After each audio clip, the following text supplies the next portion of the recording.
Hey guys, Ruben here with a new review for you today. I have my new phone, my new daily driver device. I have upgraded a year on from the time that I brought my HTC Desire S. And I have now, as you can see, got the Samsung Galaxy S2.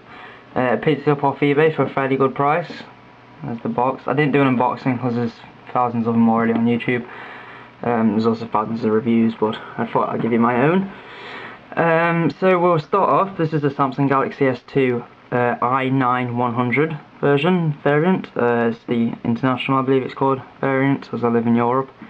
It's the predecessor of the Samsung Galaxy S, the first Galaxy series.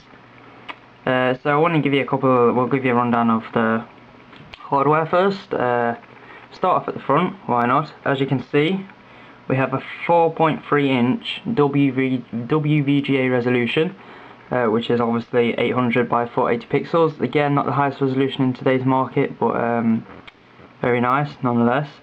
That gives it a PPI pixel density of 217 if you want to know, if you're techie out there. And it's got Gorilla Glass on it as well.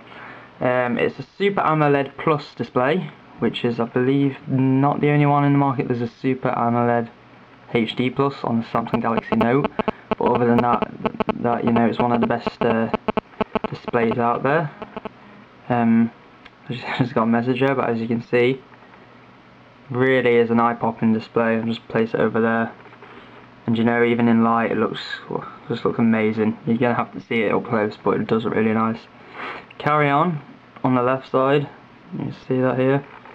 We have our, can we focus that? Yeah, there we go. We have our volume rocker, up and down obviously, and then it's just flush.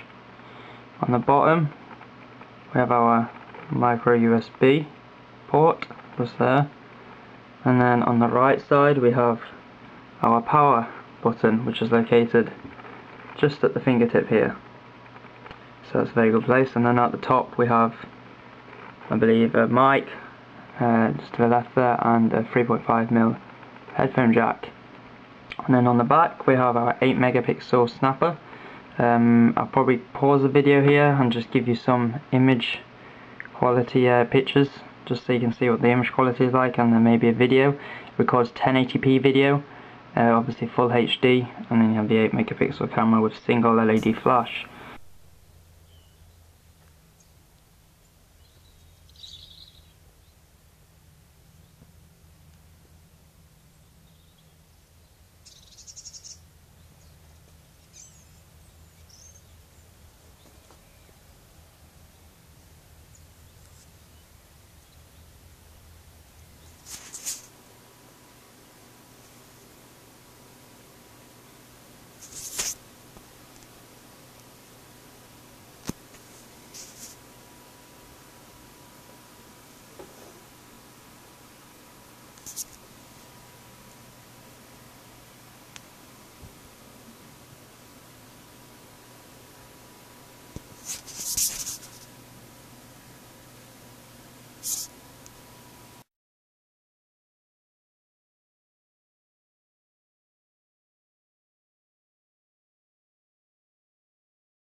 Okay, so we're back now, and we have, I just wanted to mention this back in for the device. It's a plastic, but as you can see, it's like got little bumps in it.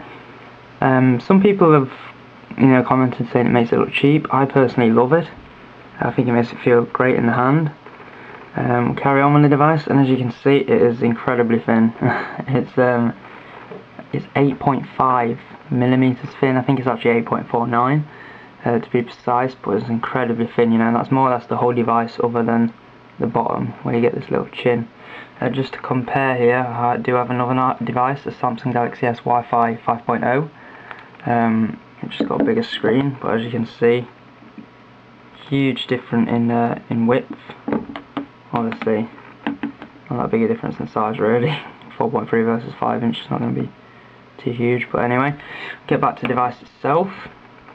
And yeah, that's the hardware. It's really nice. I can't get over how good this feels in the hand, because it feels excellent. It really does. I'd thoroughly recommend it to anyone. So what we'll do is we'll just go inside. There's two versions available: the 16GB and the 32GB internal storage. This is a 16GB model.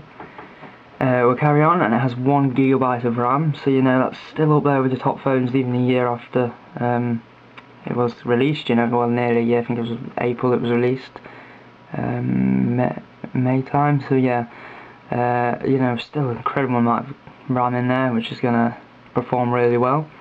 We have a micro SD card. I just forgot to mention actually in the back of the device. I'll just open up the device here, see if I can open it up here.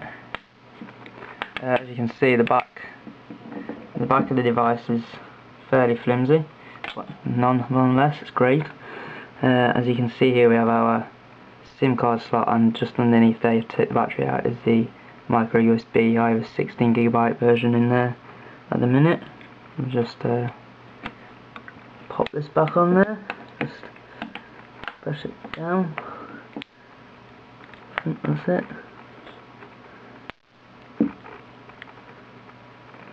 Yep, okay.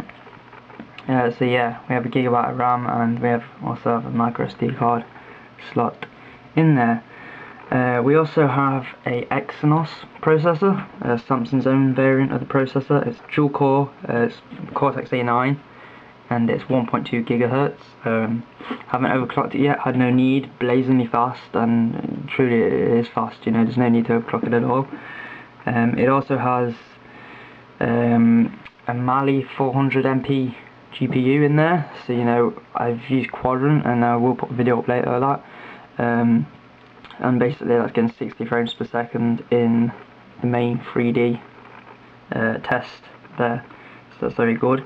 Sensors it has, oh, sorry, I did forget to mention actually, on the front here it does have a 2 megapixel front facing camera, and then you have your two sensors, and you have your home button, and if you tap on the screen you have your settings button and your back button, which I can't comment on Android, so I didn't really need to say that anyway, but just in case you want us to know.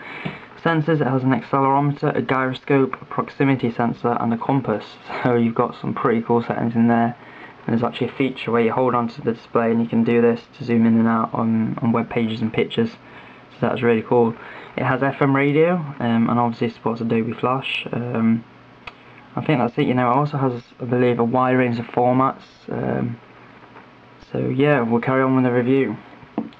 What I'll just do here is just get rid of this message, sorry.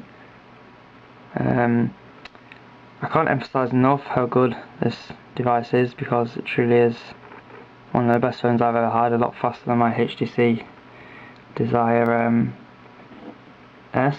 So, I'll just turn the camera up here. I'll just see if I can turn some of these lights off now. You don't need the hardware.